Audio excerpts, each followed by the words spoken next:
Guys রাত প্রায় এখন 1:30 বাজছে। আমি এখন চলে যাচ্ছি আমার বাসা ছেড়ে, কারণ আমি যে এলাকায় থাকি এলাকাটায় তেমন কোনো সমস্যা নাই, বাট আমার আতঙ্ক বিরাজ হচ্ছে। চারপাশে শুধুই বোমা হামলার শব্দ শোনা যাইতেছে, বিল্ডিং কেঁপে কেঁপে উঠতেছে।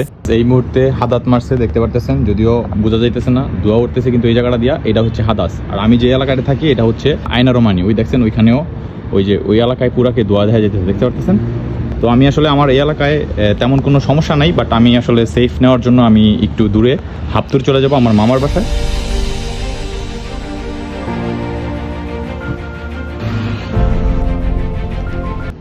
গাইজ লেবাননের পরিস্থিতি ভয়াবহ। কেউ আবার আমার দেখা মনে করি না আমি কি আতঙ্কে আছি কিনা। আমি আতঙ্কে আছি বলতে ভয়ে আছি, বাট আমার তেমন কোনো সমস্যা হয় নাই। আমি আসলে প্রথম আগে থেকেই সেফভাবে থাকার চেষ্টা করতেছি। এই জন্য আসলে আমি রাত 2টা বাজছে, প্রায় 2টা বাজতে 15 মিনিট বাকি আছে। তো এই সময় আমি আমার মামার বাসায় যেতেছি। আসলে আমি এখন যত দূর আসছি এই পর্যন্ত রাস্তায় রাস্তায় হাজারো মানুষ, যারা অনেক দূর থেকে যেসব এলাকাগুলোতে আগে থেকে সিগন্যাল দিয়ে রাখছে যে তোমরা ওইসব এলাকা থেকে সরে যাও, ওই এলাকায় পড়তে পারে বোম।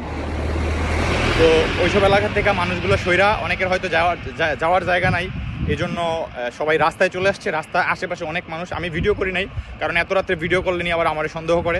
দোয়া করি সবাই সেফ থাকেন, যে যেখানে থাকেন সেফ থাকেন, ভালো থাকেন।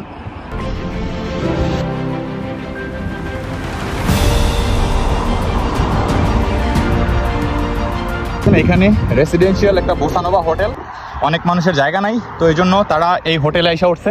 এখানে দেখছি আমি হোটেলের সামনে অনেকগুলো গাড়ি আছে, দেখতে পারতেছেন।